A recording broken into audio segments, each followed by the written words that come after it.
yang karenanya semua pejabat-pejabat dalam sistem ini tiba-tiba akan menyanyikan lagu yang sama, dengan not balok yang sama, dengan aransemen lagu yang sama. Sebutan lagunya apa? Radikalis, teroris, ekstremis, fundamentalis. You name it, sebut saja. Gitu. Jangan Anda pikir mereka-mereka yang mendukung penguasa batil itu pasti tahu bahwa penguasa batil itu ya benar gitu. Tidak, mereka tahu dia batil. Tapi kenapa dia dekat? Karena ada keuntungannya, ada kepentingannya. Gitu. Dan dia nggak punya kesanggupan menjauh-jauh dari kepentingan itu. Dia merasa perlu dengan kepentingan itu terpenuhi. Ya. Setuju nggak Anda hari ini mengolok-olok agama gampang ditemukan? Ya, coba video yang kemarin, Pak. Gitu. Nah, kira-kira hari ini orang yang seperti ini sedikit apa banyak, Pak? Nah, banyak. Makanya serem, Pak. Ini sistem Dajjal ini mengerikan, Pak. Ini sistem yang sudah membuat bentuk-bentuk dosa yang membatalkan iman itu udah kayak sehari-hari kayak kacang goreng gitu loh, Pak. Ya. Terus kita merasa tenang-tenang saja, Pak. Ini mengerikan, Pak. Jangan-jangan kita pernah terlibat dalam dosa-dosa pembatal keimanan yang selain daripada itu. Mungkin yang itu kita nggak terlibat, tapi dalam yang lainnya mungkin pernah kita terlibat. Nah, jadi saudaraku rahimakumullah, sistem Dajjal telah menjelma menjadi peradaban penuh dosa, bahkan menghasilkan umat Islam yang murtad dari dinnya. Karena kehidupan tidak lagi diarahkan untuk mengejar ridha Allah, melainkan menuju penyambutan Rabb palsu namanya Dajjal. Ya.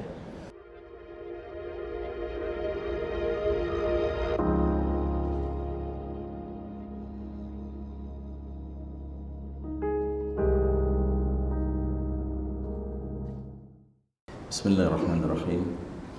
Assalamualaikum warahmatullahi wabarakatuh. Alhamdulillahirabbil alamin. Wassalatu wassalamu ala asyrafil anbiya'i wal mursalin sayyidina Muhammadin wa ala alihi wa ashabihi ajma'in. Faqala Allah ta'ala fi kitabihil karim ba'da a'udzu billahi minasyaitonir rajim. Ya ayyuhalladzina amanu taqullaha haqqa tuqatih wa la tamutunna illa wa antum muslimun. Hadirin jamaah salat zuhur yang dirahmati Allah, siang hari ini kajian akhir zaman mengambil tema seperti yang terlihat di layar, fitnah, sistem kafir syirik, sistem Dajjal. Sebelumnya kita telah melihat betapa pentingnya seorang muslim memahami kondisi zaman atau ma'rifatuz zaman yang sedang dijalaninya. Dan saat ini kita sedang berada di babak paling gelap sepanjang sejarah umat Islam. Inilah masa di mana badai fitnah menyelimuti kehidupan umat manusia. Jadi ini masanya di mana fitnah yang hadir itu bukan saja berat tetapi banyak, ya, aneka ragam. Umat Islam sedang menjalani babak paling kelam dalam perjalanan sejarahnya. We are living in the darkest chapter of the Islamic history. Inilah babak di mana Allah Ta'ala menguji kita dengan kekalahan, sementara kaum kafir khususnya Yahudi dan Nasrani Allah izinkan memimpin dunia. Ya. Tolong diingat, Pak, ya. Allah mengizinkan sesuatu tidak serta-merta bermakna Allah meridainya. Tidak ada pencurian di muka bumi ini bisa terjadi kalau tidak ada izin Allah Ta'ala. Tapi apakah Allah meridai pencurian? Allah tidak meridai pencurian. Pencurian itu haram. Allah nggak ridho. Ya. Perzinahan bisa terjadi di muka bumi ini atas izin Allah. Tetapi Allah tidak pernah meridai perzinahan. Ya. Nah, jadi hari ini Allah Ta'ala sedang memberikan sebuah takdir situasi kondisi di mana kita umat Islam yang kalah, sementara yang diizinkan memimpin dunia adalah kaum kafir, khususnya al-Yahud wan Nasara. Ya.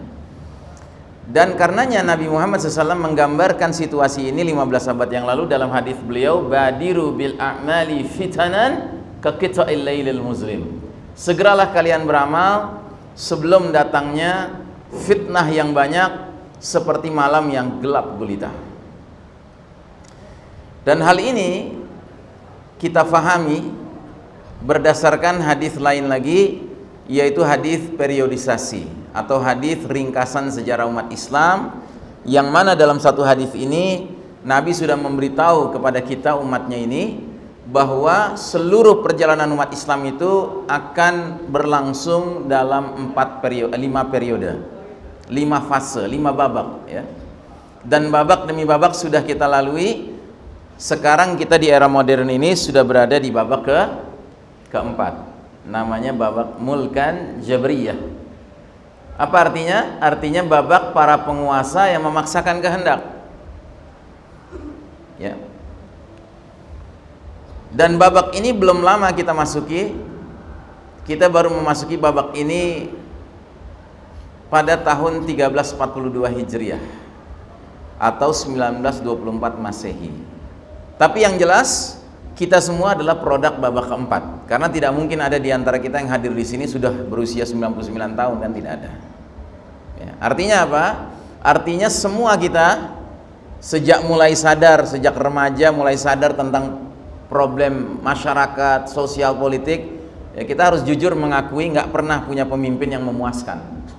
Kenapa? Karena Nabi sudah bilang era ini adalah era di mana panggung kepemimpinan itu akan diisi oleh mulkan jabriyah, para penguasa yang memaksakan kehendak, yang berarti mengabaikan kehendak Allah dan Rasulnya. Nah, jadi semenjak berdiri dengan kokohnya sistem iman tauhid yang dipimpin langsung oleh Nabi Muhammad SAW di kota Madinah pada masa awal hijrah, baru 1342 tahun kemudianlah sistem tersebut runtuh. Jadi Nabi ketika memimpin di babak pertama disebut oleh Nabi dengan babak atau periode an-nubuwah, kenabian. Berlangsung tidak lama, cuma 23 tahun. Dan selama 23 tahun itu dibagi dua pula babak itu, periode itu. Ada periode kenabian side A, ada periode kenabian side B. Side A-nya Nabi dan para sahabat berjuang di Mekah dalam kondisi lemah atau kuat? Lemah. Di Mekah itu Nabi dan para sahabat lemah. Setelah hijrah ke Madinah, barulah kemudian posisi Nabi dan para sahabat menjadi kuat. Dan ini hikmahnya dari Allah sangat besar. Nabi memimpin generasi awal umat Islam, para sahabat radhiyallahu anhum ajmain, ada kondisi di mana berada di keadaan lemah dan ada kondisi di mana berada dalam keadaan kuat, supaya menjadi pelajaran buat umat Islam selanjutnya. Bagaimanapun kondisi yang dia hadapi, dia harus menjadikan itu sebagai blueprint, cetak biru, sebagai role model. Sebab memang perjalanan kita sebagai umat akan senantiasa naik turun, seperti garis putih putus-putus ini adalah realitas sejarah umat Islam. Ada kondisi naik, ada kondisi turun. Sebagaimana Allah katakan dalam surat Ali Imran 140. Jadi Allah dalam ayat ini menjelaskan sebuah sunnatullah, sebuah hukum Allah yang berlaku dalam kehidupan dunia yang fana ini, namanya sunnatut tadawul, sunnah pergiliran. Bunyinya, watilkal ayyamu nudawiluha bainan nas. Demikianlah hari demi hari, masa kejayaan dan keruntuhan, kemenangan dan kekalahan kami pergilirkan di antara manusia agar mereka bisa mendapat pelajaran. Jadi kita sebagai orang beriman, Pak, sekalipun kita berharap disayang Allah Ta'ala, dan mudah-mudahan kita disayang Allah Ta'ala karena iman kita benar, kita tidak bisa kemudian menuntut kepada Allah agar di dunia ini mengalami kemenangan terus-menerus. Nggak begitu, Pak, hakikat dunia. Dunia itu hakikatnya semua sifatnya bergiliran, bergantian ya. Jangankan sebagai satu umat, Pak, sebagai pribadi saja kita mengalami hari-hari yang menyenangkan dan hari-hari yang menyusahkan. Itulah hidup di dunia ini. Nggak bisa mentang-mentang kita orang beriman mengklaim kepada Allah harus menang gitu ya, nggak bisa. Dan selamat datang kepada realitas bahwa Anda dan saya, kita sekarang ini di babak keempat sedang berada dalam kondisi kalah ya, di bawah garis merah. Ini garis merah ini Pak mengiringi terus-menerus perjalanan 5 periode umat Islam, bukan garis kemiskinan ya. Ini garis batas kejayaan. Kalau berada di atas garis merah sedang berjaya, di bawah garis merah sedang terpuruk ya. Dan kita umat Islam sempat berjaya lama sekali Pak, 1342 tahun Hijriah. Lama Pak, 13 abad. Makanya kalau kita sekarang lagi kalah, jangan kemudian baru kalah sebentar aja mentalnya udah mental kalah. Ini yang sering saya katakan, menyadari kita sedang kalah sekarang ini itu satu perkara, tetapi membiarkan diri mengembangkan defeated mentality, mentalitas kalah, babak belur, ini nggak benar. Nggak boleh kita punya mentalitas babak belur Pak, itu bukan ciri orang beriman. Di mana Allah sebutkan itu? Allah sebutkan persis satu ayat sebelum ayat ini Pak. Jadi 139-nya surat Ali Imran, silakan nanti di rumah Anda pelajari ayat itu. Catat dulu nomornya, Ali Imran 139. Allah berfirman, "Wala tahinu wala tahzanu wa antumul a'launa in kuntum mu'minin." Janganlah kalian merasa hina, janganlah kalian bersedih hati, sedangkan kalian ini orang-orang yang tertinggi derajatnya di sisi Allah. In kuntum mu'minin, itu syaratnya, jika kalian benar-benar beriman ya. Sampai-sampai ada ulama mengatakan, kalau ada orang mengaku beriman tetapi mentalnya lemah ya kan, berarti imannya bermasalah. Paham ya Pak? Ya. Nah, jadi sekalipun kita sedang kalah secara realitas duniawi sekarang ini, tetapi secara mental kita tidak boleh membiarkan mental kita drop. Ya. Ya kayak inilah, kayak kita lagi sakit, ya kita boleh sakit Pak. Sakit itu bagian dari sunnatullah. Tapi nggak perlu karena sakit mental jadi drop. Ya. Makanya Nabi Muhammad SAW itu kalau mengunjungi orang sakit memberikan optimisme dengan mengatakan, la ba'sa, tahurun insyaallah. Nggak masalah. Ini pembersihan dari Allah insyaallah. Maksudnya pembersihan apa? Pembersihan dosa. Makanya konsep sakit dalam Islam aja hari ini sudah banyak dipahami oleh umat Islam Pak. Karena apa? Karena kita masuk dalam jebakan sistem dajjal di bidang kedokteran. Di bidang kedokteran sekarang ada semacam kewajiban dokter itu menyembuhkan pasien. Nggak ada dalam Islam kewajiban dokter menyembuhkan pasien Pak. Dokter upayanya adalah membantu pasien untuk bisa menuju kesembuhan. Tapi kesembuhan dari siapa? Dari Allah ya. Nggak boleh kita punya logika bahwa dokter bisa menyembuhkan kita. Termasuk dokter pun nggak boleh merasa dirinya bisa menyembuhkan. Tidak bisa.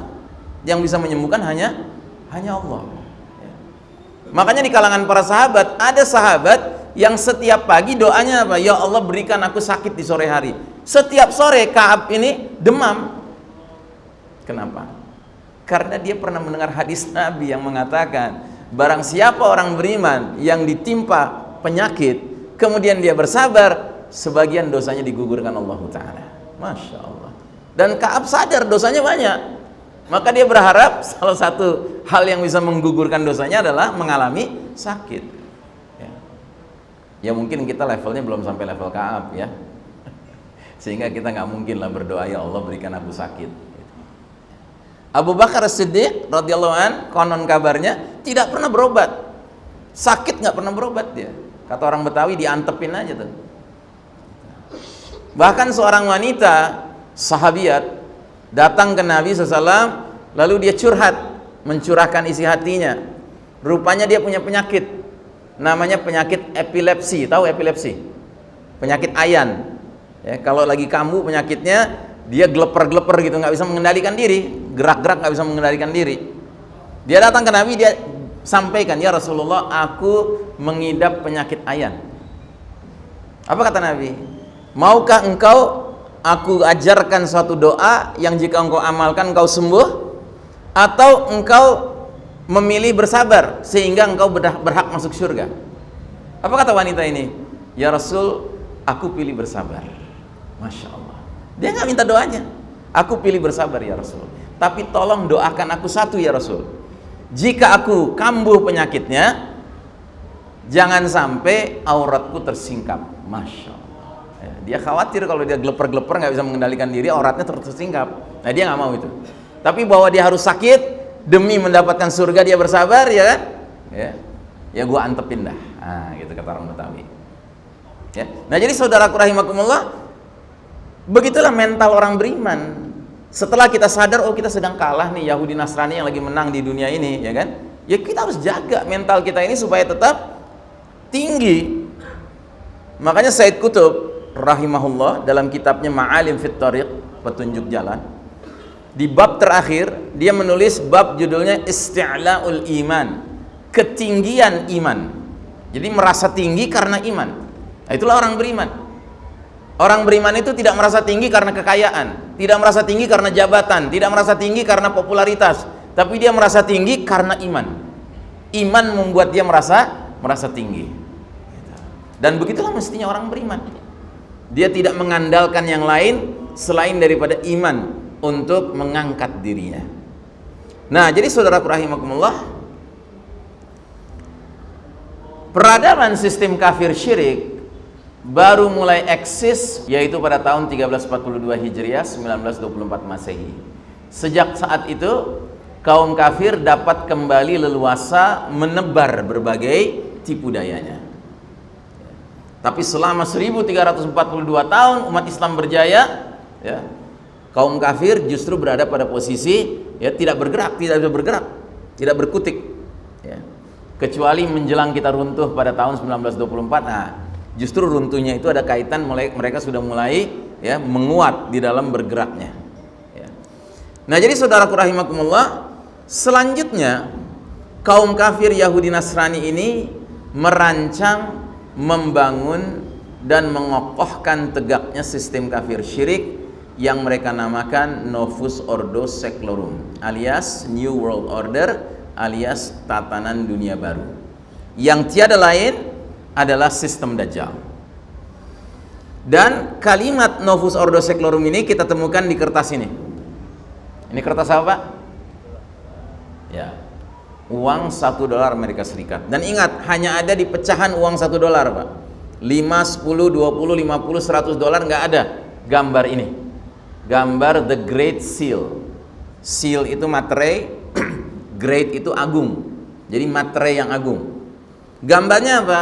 Gambarnya sebuah piramida terpotong bagian atasnya, dan di atas segitiga piramida ini ada sebuah segitiga yang ukurannya pas untuk menjadi pucuk piramida itu, tapi sengaja dipisah karena seolah-olah ingin mengatakan bahwa segitiga ini belum mendarat, gitu, belum nempel, ya. Sudah ada tapi belum nempel. Di dalam segitiga itu ada gambar mata tunggal, mata sebelah. Dan di sekitar segitiga bermata sebelah ini ada garis-garis mengisyaratkan seolah-olah mata itu merupakan the source of light, sumber cahaya, sumber petunjuk, sumber bimbingan, ya. Kemudian mereka tulis di bawah piramida ini kata-kata berbahasa Latin, Novus Ordo Seclorum. Apa artinya? Novus artinya new, baru. Ordo artinya order, tatanan. Seclorum artinya secular, artinya world, dunia. Jadi Novus Ordo Seclorum artinya new world order, tatanan dunia baru. Maknanya apa? Maknanya mereka ingin membangun sebuah dunia di mana semua manusia akan mereka masukkan dalam kotak piramida itu dan mengerucut kepada pimpinannya yang simbolnya bermata sebelah. Yang bagi kita umat Islam simbol bermata sebelah siapa? Dajjal. Nabi bersabda dalam hadis beliau, innahu a'waral aini wa inna rabbakum laysa bi'awar.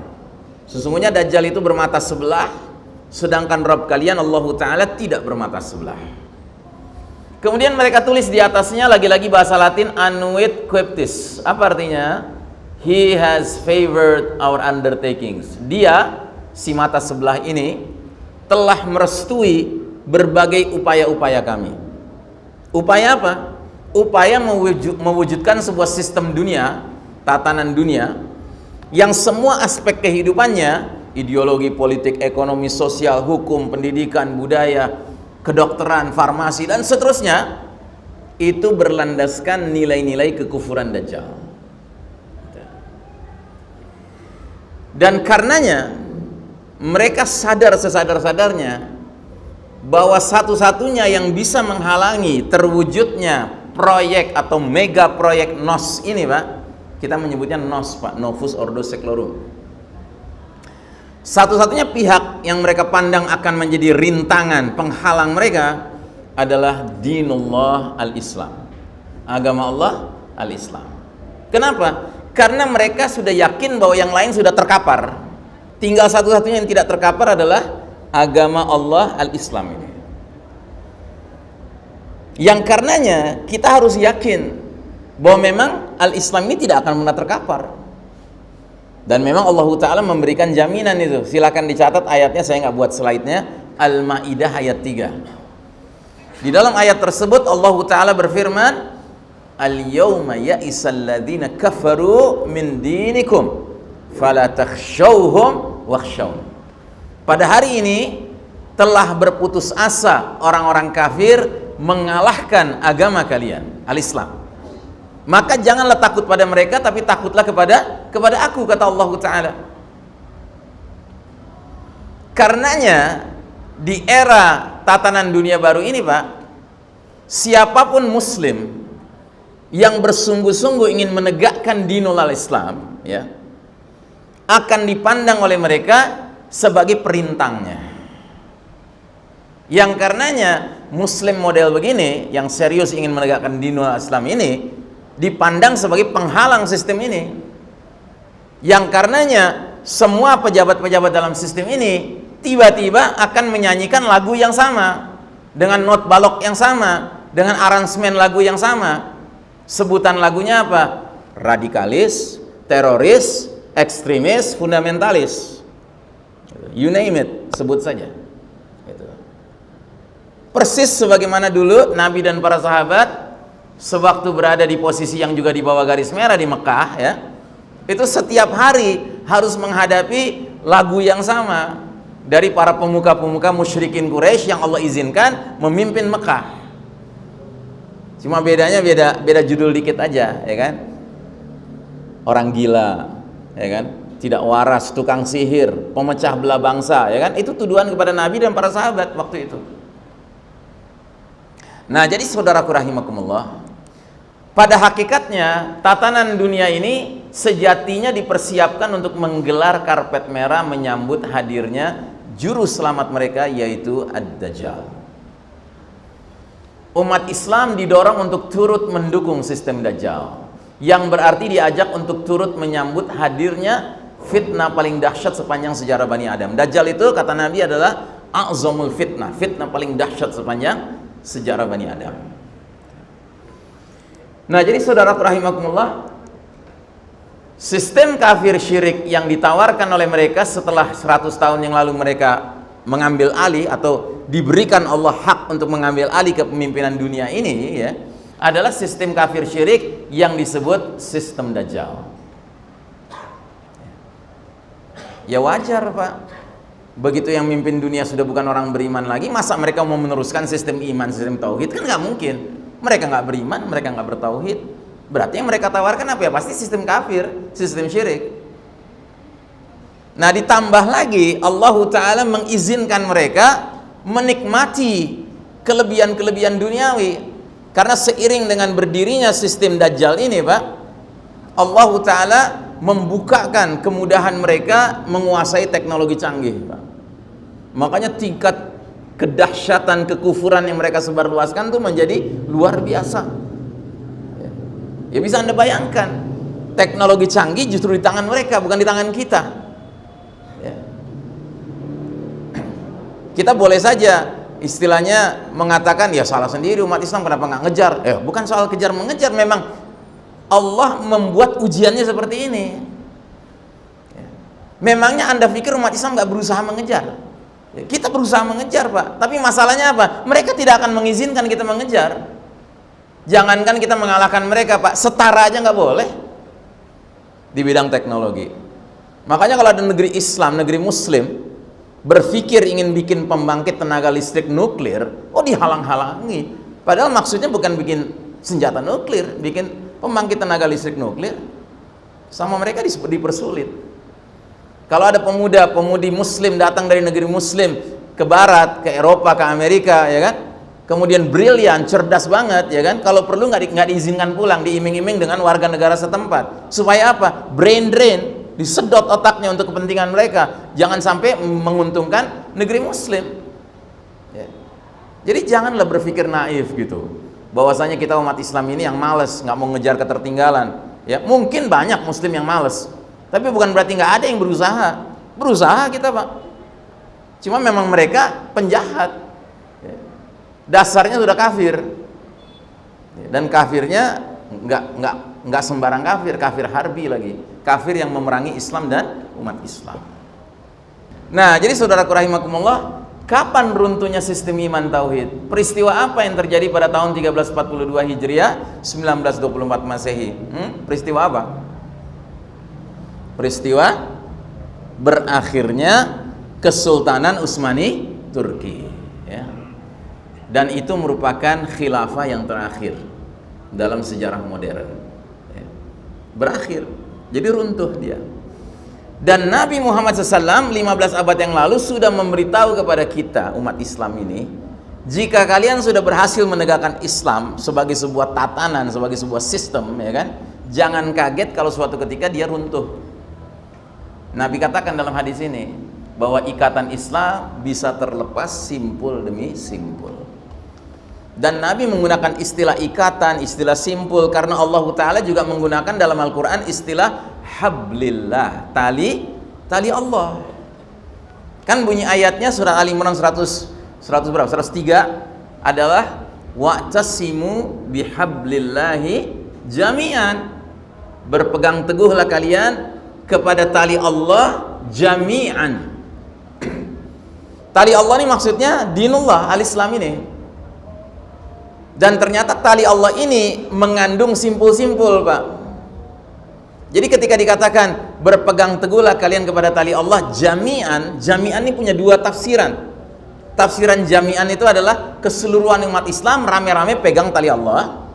Tetapi juga maksudnya keseluruhan tali itu dipegang, simpul-simpulnya. Jangan megang tali Allah itu dengan semangat preferensi, semangat tergantung selera. Wah, saya mah sebagai seorang muslim yang penting buat saya sholat gitu. Sehingga kalau dia ketemu sama orang, diajak ngobrol sholat, gak tertarik orang itu karena gak terlalu rajin sholatnya. Dalam hati dia, gak top nih muslim model begini. Ada muslim yang doyannya simpulnya simpul akhlak, pokoknya kemana-mana ngomongin akhlak aja. Kalau ketemu orang yang kurang berakhlak sedikit, dalam hati dia gak top nih orang.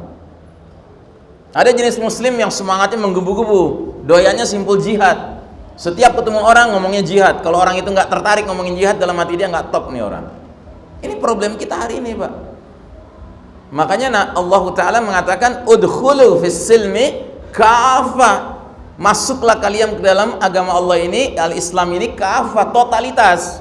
Wala tattabi'u khutuwatis syaitan, dan jangan kalian ikuti langkah-langkah syaitan. Dan langkah syaitan itu bagaimana? Salah satunya adalah seseorang itu peduli dengan Islam tapi bagian tertentu saja.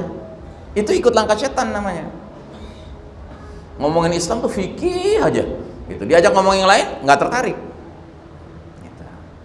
Kita ini harus berlaku adil kepada seluruh simpul-simpul ajaran Islam ini. Nah, kata Nabi SAW, latunqadanna ural islami urwatan fakullaman taqadat urwatan tashabbathan nasu billati taliha.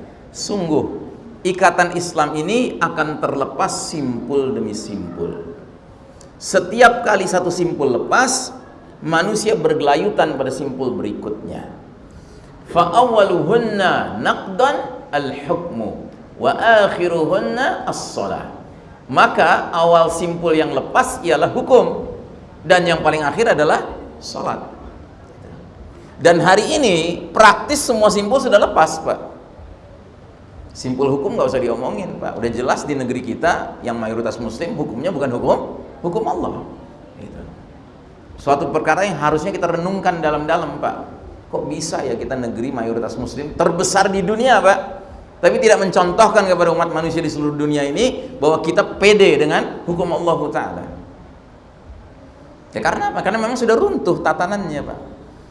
Dan saya nggak bisa mengerti kalau ada seorang ustadz ngerti ayat, ngerti hadis, terus bisa mengatakan, siapa bilang ini bukan tatanan Islam, sekalipun hukum Allah nggak berlaku. Gitu. Gimana logikanya? Siapa bilang ini bukan tatanan Islam, ya kan? Sekalipun hukum Allah nggak berlaku? Gimana tuh kalimat tuh gimana? Logikanya gimana, Pak? Di mana-mana juga orang tahu kalau disebut negara komunis ya hukumnya hukum komunis. Kalau negara kapitalis nah hukumnya hukum kapitalis, mesti begitu. Ya. Tapi memang sih pernah ada pengamat politik di negeri ini mengatakan Indonesia negara agama bukan, negara sekuler juga bukan, jadi negara bukan-bukan gitu. Jadi hukumnya juga hukum bukan-bukan gitu. Makanya kita saksikan sekarang betapa keadilan gak hadir di negeri ini ya. Karena gak jelas Pak hukumnya. Nah jadi saudaraku rahimakumullah, sampai kepada simpul yang paling akhir pun sudah kita saksikan hari ini mengalami penguraian ya, di mana kita menyaksikan realitas saudara-saudara muslim kita yang terang-terangan mereka meninggalkan sholat, Pak ya, nggak ada perasaan bersalah meninggalkan sholat. Nah jadi saudaraku rahimakumullah, perkara runtuhnya sistem iman tauhid dan sekarang berdiri sistem kafir syirik, ini adalah perkara yang sifatnya as-sira' al-abadi wal haqiqi abra tarikh al-insani, pertarungan abadi dan hakiki ya sepanjang sejarah Bani Adam antara ahlul haq melawan ahlul batil. Ini hakikatnya begitu. Jadi yang namanya Bani Adam, anak keturunan Adam ini, Allah sudah beritahu kepada ayahanda kita dan ibunda kita Adam dan Hawa alaihissalam, sewaktu mereka diputuskan oleh Allah harus turun dari jannah ditempatkan ke muka bumi ini, Allah mengeluarkan dekret yang berbunyi ihbita jami'an ba'dukum li ba'din adu. Turunlah kalian berdua bersama-sama dari jannah ke bumi. Sebagian keturunan kalian akan menjadi musuh bagi sebagian keturunan kalian yang lainnya. Jadi ini sudah dekret dari Allah Ta'ala bahwa di muka bumi ini akan terus terjadi konflik abadi dan hakiki, Pak. Jadi sekalipun Anda itu pencinta damai, pingin harmonis dengan semua orang, silahkan Anda simpan itu dalam dada Anda, tetapi realitasnya nggak akan pernah terwujud, Pak. Kenapa? Karena dunia ini selama masih berlangsung, yang terjadi adalah konflik terus menerus. Antara siapa? Antara Bani Adam yang ingin meneladani Adam alaihissalam dengan Bani Adam yang ingin meneladani pihak yang telah menipu Adam. Siapa itu? Iblis. Selalu begitu. Nah Adam alaihissalam itu sifat dasarnya apa? Sifat dasarnya adalah orang yang jujur, orang yang polos, orang yang gemar kembali kepada Allah Ta'ala. Sehingga ketika Adam melakukan pelanggaran di jannah, Allah Ta'ala mengeluarkan dua gugatan. Gugatan pertama, bukankah aku sudah bilang jangan dekati pohon itu? Satu. Gugatan kedua, bukankah aku sudah bilang bahwa setan itu musuh bagi kalian? Apa jawaban Adam dan Hawa alaihi wassalam? Jawaban mereka dapat dari Allah. Terus mereka sampaikan dengan jujur kepada Allah Ta'ala jawaban itu dalam bentuk doa. Rabbana zalamna anfusana wa illam taghfir lana wa tarhamna lanakunanna minal khasirin. Ya Rabb kami, sungguh kami telah menzolimi diri-diri kami sendiri. Seandainya Engkau tiada mengampuni dan merahmati kami, tentu kami tergolong orang-orang yang merugi. Ada apa di balik kalimat doa ini? Ada kejujuran. Nggak ada ceritanya Adam alaihissalam digugat sama Allah ngebela diri, nggak ada. Dia ngaku terus terang, kami telah menzalimi diri kami. Terus di balik kalimat ini ada apa lagi? Ada yang namanya ruhut taubah, keinginan untuk kembali kepada Allah Ta'ala. Sekalipun sudah dimurkai Allah, sudah dimarahin Allah, tapi mereka sadar sekalipun sudah dimarahin Allah, mereka harus butuh kepada Allah terus menerus. Nah begitulah kita mestinya, Pak. Kalau kita ingin jadi Bani Adam yang selamat, jadilah Bani Adam yang jujur, nggak pernah ngeles kalau udah salah, ya kan? Terus yang kedua, jadilah Bani Adam yang gemar kembali kepada Allah Ta'ala. Makanya Nabi sampai mengatakan bahwasanya manusia yang paling disukai Allah adalah manusia yang ketika berdosa dia bertobat.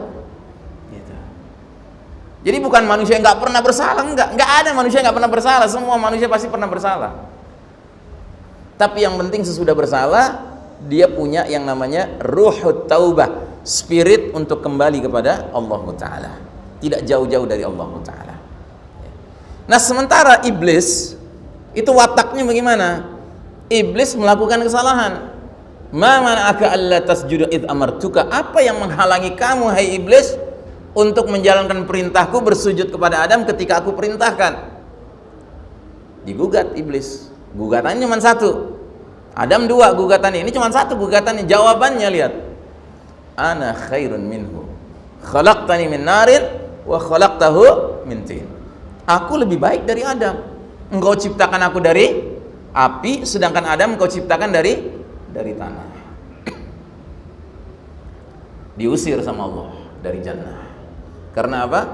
Karena nggak pantas ada siapapun di dalam jannah memelihara kesombongan. Kesombongan itu nggak ada tempatnya di jannah. Kesombongan itu tempatnya di neraka. Nah, jadi siapapun Bani Adam yang punya kebiasaan kayak iblis, udah jelas bersalah, ya kan, ngeles, nyari pihak lain yang disalahin. Terus materialis lagi, ngebeda-bedain antara api sama bumi, sama tanah. Api tanah kan sama materi, Pak.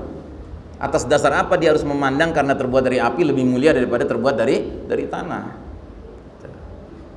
Nah, ini aja Pak, perjalanan hidup kita di dunia ini ngadepin orang-orang yang lebih condong pada iblis. Nah, sedangkan kita condong untuk meneladani Adam alaihissalam yang senantiasa senang untuk kembali kepada Allah Ta'ala. Nah, jadi kita lihat ashabul yamin, ahlul haq itu yang kanan. Kehidupan mereka sentralnya adalah Allah Ta'ala. Jadi yang namanya ahlul haq itu zikrullahnya itu enggak tanggung-tanggung, tetapi full zikir. Alladzina yadhkurunallaha qiyaman wa qu'udan wa ala junubihim. Mereka mengingat Allah dalam keadaan berdiri, duduk maupun berbaring, ya. Apalagi kalau kita sudah tahu Pak, kita sedang hidup di era gelap gulita seperti sekarang ini Pak. Janganlah Anda berzikrullahnya itu ya sedang-sedang aja gitu. Zikrullahnya mesti banyak Pak. Karena apa? Karena setannya di mana-mana banyak sekarang. Nah, Allah Ta'ala menjadi sentral kehidupannya. Dan Allah Ta'ala dari zaman ke zaman, dari negeri ke negeri, dari generasi ke generasi senantiasa mengirimkan petunjuk kepada umat manusia ini lewat kurir-kurirnya, para nabi dan para rasul alaihi wassalam. Nah, kurir-kurir ini menyampaikan pada umat manusia agar mengikuti petunjuk Allah kalau mau selamat. Nah, siapa yang nyambut? Yang nyambut adalah orang-orang beriman, al-mu'minun. Dan orang-orang beriman ini kalau berkonsolidasi, menyatukan barisan, Allah sebut mereka dengan sebutan Hizbullah, partai Allah Ta'ala. Dan jika mereka konsisten sampai akhir hayat menempuh jalan keimanan itu, mereka berhak menjadi al-ghalibun, golongan yang meraih kemenangan. Dan kemenangan yang paling hakiki adalah kemenangan di akhirat, di mana mereka berhak dakhalal jannah, masuk ke dalam surga. Sementara ashabus shimal, ahlul batil, itu ashabus shimal, kelompok kiri. Kelompok kiri sentral kehidupannya siapa? Iblis dan bala tentaranya setan. Iblis ini makhluk dari kalangan apa? Kalangan apa? Kalangan jin, ya. Dan iblis itu bukan kakek moyangnya jin, tidak. Kakek moyangnya jin itu kalau bahasa Al-Qur'annya al-jan, itu kakek moyangnya jin. Nah, si iblis ini salah satu keturunan al-jan. Tetapi dia yang menjadi biang kerok, ya, setan. Maka semua keturunan iblis setan semua. Nah, di luar itu yang keturunan jan yang lainnya ini, yang di luar kelompok ini, ada yang beriman, ada yang kemudian sudah terprovokasi sama mereka jadi setan juga. Ya kan? Nah, jadi mereka-mereka yang merupakan ahlul batil itu sentral kehidupannya iblis dan bala tentaranya setan. Sedangkan iblis dan bala tentaranya itu sudah bertekad ingin menjalankan satu misi saja. Misinya apa? Misinya menyesatkan manusia dari jalan yang lurus, jalan Allah Ta'ala yang lurus. Ya. Jadi sebagaimana kita ketahui, begitu si iblis menjawab, aku lebih mulia daripada dia, engkau ciptakan aku dari api, engkau ciptakan Adam dari tanah, Allah keluarkan instruksi, keluar kamu dari jannah dan kamu akan terkutuk selama-lamanya. Dia minta penangguhan, tangguhkan ya Allah, gitu. Sampai mereka dibangkitkan, ditangguhkan sama Allah. Nah, begitu ditangguhkan, mereka langsung menyatakan kebulatan tekad mereka. Apa itu? Kami akan datangi manusia dari depan, dari belakang, dari kanan, dari kiri, dan engkau Allah tidak akan menemukan kebanyakan mereka bersyukur, taat kepada engkau. Nah, jadi saudaraku rahimakumullah, di dalam menjalankan misi ini, iblis dan bala tentaranya setan ingin menggunakan kaedah ekonomi. Sesedikit mungkin tenaga yang dikeluarkan, sebesar mungkin hasil yang bisa diraih. Karenanya mereka nggak berpikir menyesatkan semua manusia begitu, mereka cari simpul-simpulnya. Di tengah manusia siapa simpul yang bisa disesatkan, nanti simpul itu yang bergerak. Begitu. Sudah jadi pasukan mereka juga. Nah, simpul-simpul ini dijuluki para taghut. Taghut itu adalah pihak yang mempunyai otoritas kepemimpinan atau pengaruh di tengah masyarakat, tetapi mereka berlaku tagho. Tagho itu artinya melampaui batas, Pak. Kalau mereka tidak melampaui batas, mereka akan jadi pemimpin yang tetap amanah sebagai khalifatullah fil ard, sebagai khalifah Allah di muka bumi ini.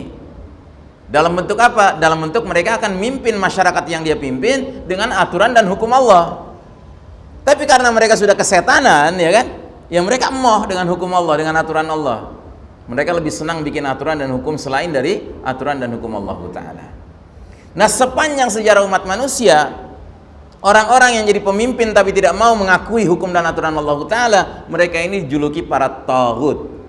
Bentuk jamaknya tawaghit. Ya, tawaghit itu bentuk jamak dari taghut. Dan di antara taghut-taghut yang fenomenal itu diabadikan dalam Al-Quran. Ada Namrud, ya kan? Ada Fir'aun. Fir'aun ini sangat fenomenal. Kenapa? Karena waktu dia jadi taghut, dia sampai ke derajat berani mengklaim ana rabbukumul a'la di hadapan rakyat Mesir yang dia pimpin. Artinya apa? Aku adalah Tuhan kalian yang maha tinggi. Bayangkan, Pak. Ya. Tapi jangan salah, Pak.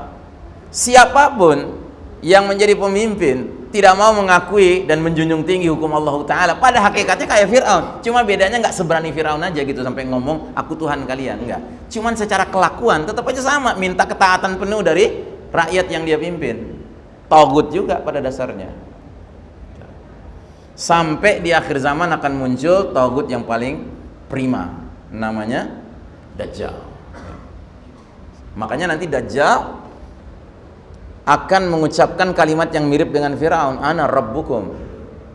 Cuma bedanya dibandingkan dengan Fir'aun, Dajjal ini jauh lebih dahsyat. Karena Fir'aun cuma bisa mengandalkan kekuasaan, sementara Dajjal mengandalkan, diberikan oleh Allah 1001 ilmu sihir.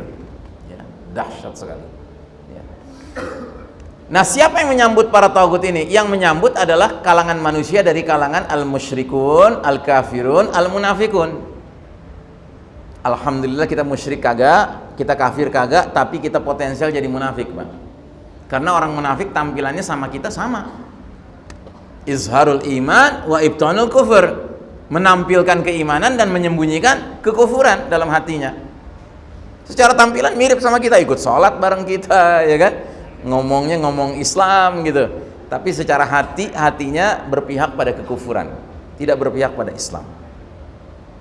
Dan jika mereka musyrik, kafir dan munafik ini mengkonsolidasi diri, mereka akan disatukan dalam satu kelompok yang Allah menyebutnya hizbus syaitan, partai syaitan. Ya. Dan jika sampai akhir hayat mereka tidak kunjung bertaubat dan pindah kapling ke kanan menjadi orang beriman, ya, maka mereka akan berakhir menjadi golongan al-khasirun, golongan yang merugi. Dan kerugian yang paling hakiki yang mereka akan alami di mana? Di akhirat nanti, dalam bentuk dakhalan nar. Mereka akan masuk ke dalam api yang menyala-nyala bersama siapa? Bersama pihak yang jadi sentral kehidupan mereka, iblis dan para bala tentaranya. Sedangkan orang-orang beriman akan masuk dalam jannah bersama siapa? Bersama pendahulunya Adam alaihissalam. Nah, jadi sepanjang sejarah umat manusia, Pak, ada waktu-waktunya Allah berikan pihak yang kanan ini memimpin dunia ini atau memimpin wilayah tertentu. Karena kalau memimpin dunia baru sekarang, Pak. Era globalisasi itu baru terjadi sekarang, Pak. Semenjak adanya kecanggihan alat komunikasi. Sebelum itu kan umat manusia terpisah-pisah, Pak, tinggalnya. Nah, tapi di zaman manapun jika Allah memberikan hak kepada orang beriman yang memimpin satu tempat, satu kelompok, satu manusia, kumpulan manusia, mereka pasti menawarkan sistem iman tauhid. Tetapi jika yang memiliki kepemimpinan adalah kalangan dari sebelah kiri ini, pasti yang mereka tawarkan sistem kafir syirik. Tidak mungkin orang beriman, ya kan, memimpin lalu menegakkan sistem kafir syirik, nggak mungkin. Itu. Atau sebaliknya, orang munafik mimpin gitu kan, tetapi menegakkan sistem iman tauhid, itu nggak mungkin, Pak, nggak kelop. Nah, jadi slide tadi menggambarkan pengelompokan manusia berdasarkan loyalitasnya, kesetiaannya. Ahlul haq hizbullah, setianya kepada petunjuk Allah Ta'ala. Sedangkan ahlul batil hizbus syaitan, setianya kepada ajakan iblis yang penuh tipuan itu. Dan tipuannya iblis ini baru benar-benar mereka sadari ketika sudah terlambat, yaitu ketika sudah di neraka, di mana Allah abadikan bahwa iblis nanti di neraka bakal nyampein khutbah, ya, tentang hakikat kerja dia waktu di dunia, ya. Jadi dikatakan oleh Allah Ta'ala, wa qala syaitanu lamma qudiyal amr, berkatalah syaitan tatkala perkara hisab sudah selesai. Perkara hisab maksudnya perkara perhitungan amal, sehingga manusia sudah jelas yang masuk surga, yang masuk neraka.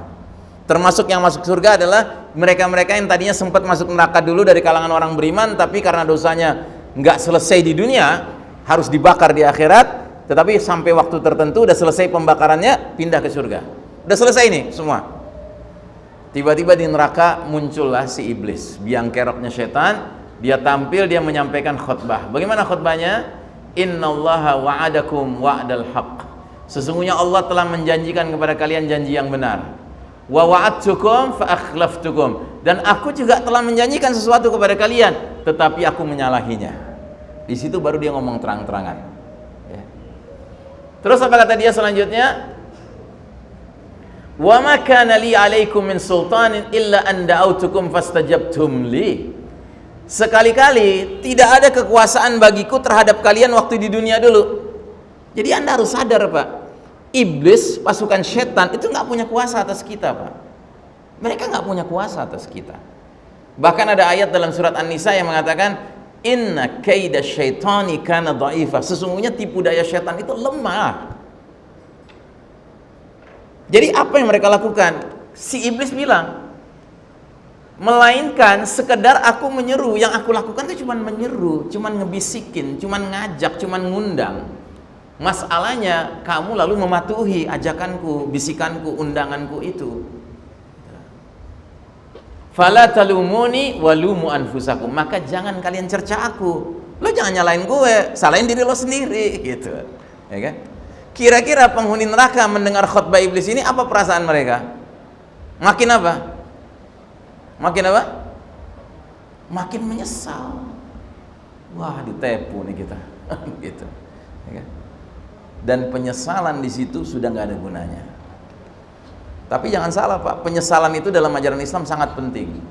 Asalkan apa? Asalkan penyesalan itu diiringi dengan masih ada waktu untuk merubah diri. Karena penyesalan adalah salah satu pilar utama taubatan nasuha. Taubat yang sesungguhnya itu salah satu pilar utamanya ada penyesalan, Pak. Ya. Cuma penyesalan itu kalau terlambat udah di neraka nggak ada gunanya. Atau penyesalan di dunia tetapi ketika udah nafas di kerongkongan sini, ya kan, nggak ada gunanya. Kayak Firaun kan menjelang matinya di Laut Merah itu, nafasnya udah sampai sini, dia bilang apa? Aku sekarang beriman kepada Tuhannya Bani Israel. Telat. Itu, too late. Ya. Kalau mau nyesel tuh sekarang, jangan nanti-nanti. Nah, jadi kemudian dia katakan apa lagi? Oleh sebab itu janganlah kalian cerca aku, cercalah diri kalian sendiri, ya. Terus selanjutnya dia katakan apa lagi? Ma ana bimusrikhikum wa ma antum bimusrikhi. Aku sekali-kali tidak dapat menolong kalian di neraka ini, dan kalian sekali-kali nggak usah nolong-nolong aku, gitu. Dia udah tahu kok dia ujung akhirnya neraka. Ya. Dia nggak perlu nyari-nyari pertolongan lagi, gitu. Tapi juga kalian jangan nyari pertolongan dari aku, kata dia. Terus apa kata dia? Ini yang lebih menyakitkan lagi. Inni kafartu bima asyraktumuni min qabl. Sesungguhnya aku tidak pernah membenarkan perbuatan kalian mempersekutukan aku dengan Allah Ta'ala. Jadi dengan kata lain, iblis itu ngerti, Pak, bahwa syirik itu batil. Dia tahu itu. Makanya sekali-kali jangan kita nganggap orang tuh baik dan benar hanya semata-mata berdasarkan ilmunya. Gak cukup. Karena kalau sekedar ilmu, Pak, iblis tahu syirik itu batil. Makanya alhamdulillah ada sebuah doa yang sedemikian istimewanya doa ini, sebagian besar umat Islam menyangka ini doa bikinan Nabi Muhammad SAW, padahal tidak, ini bikinan seorang ulama besar, Imam Syafi'i rahimahullah. Terkenal sekali doa itu dan memang penting doa itu. Doanya apa? Allahumma arinal haqqa haqqan warzuqna tiba'ah. Ya Allah, tunjukkan pada kami yang benar itu benar dan beri kami rezeki untuk bisa mengikutinya. Itu penting, Pak, bagian terakhirnya itu. Wa arinal batila batilan warzuqna ijtinabah. Tunjukkan pada kami yang batil itu batil dan beri kami rezeki bisa menjauhinya. Karena kalau sekedar tahu yang benar itu benar, Pak, di muka bumi ini banyak yang tahu, Pak. Tetapi apa otomatis mereka mau berpihak pada yang benar? Enggak. Sekedar tahu yang batil itu batil banyak, Pak. Tetapi apa benar dia mau jauh-jauh dari yang batil? Oh enggak, Pak. Dia dekat-dekat sama yang batil itu. Dia merasa dengan dekat-dekat dia dapat banyak keuntungan duniawi. Jangan Anda pikir mereka-mereka yang mendukung penguasa batil itu pasti tahu bahwa penguasa batil itu ya benar gitu. Tidak. Mereka tahu dia batil. Tapi kenapa dia dekat? Karena ada keuntungannya, ada kepentingannya. Gitu. Dan dia nggak punya kesanggupan menjauh-jauh dari kepentingan itu. Dia merasa perlu dengan kepentingan itu terpenuhi. Nah, jadi saudaraku rahimakumullah, iblis dan bala tentaranya sudah bertekad, ya, dan tekadnya itu kuat sekali. Qala fa bima aghwaytani la aqudanna lahum siratakal mustaqim. Karena engkau telah menghukum aku tersesat, benar-benar akan kuhalang-halangi mereka umat manusia dari jalan engkau yang lurus. Kemudian akan aku datangi mereka dari muka, dari belakang, dari kanan, dari kiri, dan engkau Allah tidak akan mendapati kebanyakan mereka bersyukur.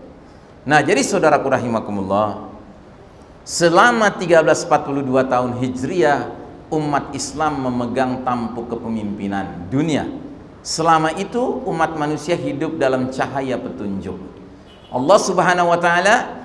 Itulah keberkahan yang dihasilkan oleh sistem iman tauhid yang dikelola oleh kaum beriman. Namun begitu Allah mencabut hak kepemimpinan umat Islam, maka Allah izinkan kaum kafir memimpin dunia. Umat manusia dipaksa hidup dalam kegelapan laksana malam yang gelap gulita, ya. Dan lengkapnya hadisnya seperti ini: bersegeralah kalian beramal sebelum datangnya fitnah-fitnah seperti malam yang gelap gulita. Di pagi hari seseorang masih beriman, sore harinya kafir. Di sore hari seseorang masih mukmin, paginya kafir.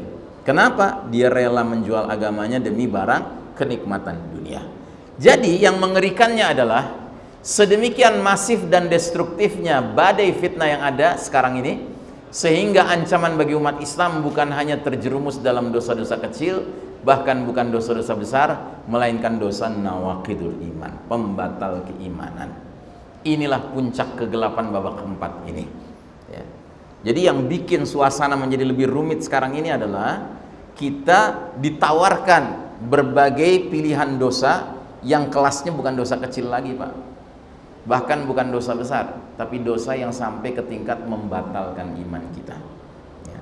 Dan salah satu contoh dosa macam ini yang makin hari makin merebak adalah dosa istihza'u biddin, mengolok-olok agama, ya. Setuju nggak Anda hari ini mengolok-olok agama gampang ditemukan? Ya, coba video yang kemarin, Pak. Ada si manusia berani bertanya, mana yang lebih hebat jasanya, Nabi Muhammad apa Soekarno? Bayangkan, Pak. Anda pikir itu kalimat sederhana? Itu bukan kalimat sederhana, Pak. Anda tahu siapa Nabi Muhammad SAW? Dialah manusia yang nanti ketika ngetok pintu surga, malaikat nanya, siapa itu? Muhammad bin Abdullah. Aku diperintahkan Allah tidak boleh buka pintu ini sebelum engkau yang masuk pertama kali. Terus yang kayak gini mau dibandingin sama orang lain, Pak? Enggak pada tempatnya, ya kan? Ini mengolok-olok agama, ya. Ini bukan perkara sederhana, ya. Orang itu yang mengucapkan pertanyaan itu pada hakikatnya sudah batal imannya. Batal imannya, Pak, ya. Anda sedang nunggu pesawat di airport, lagi nunggu kereta di stasiun kereta, tiba-tiba tayangan TV stand up komedi, pelawaknya ngelawak, ya kan? Lawakannya biasanya merasa nggak sempurna kalau nggak ada ngocol tentang agama, ya kan? Terus Anda ikut nikmati, batal iman Anda. Sama dia. Begitu bunyi ayatnya. Silakan catat An-Nisa 140. Kalau kalian tidak pindah topik, ya kan, kalian tetap duduk di situ dengerin, ya kan, maka dosa kalian sama seperti dosa pelakunya.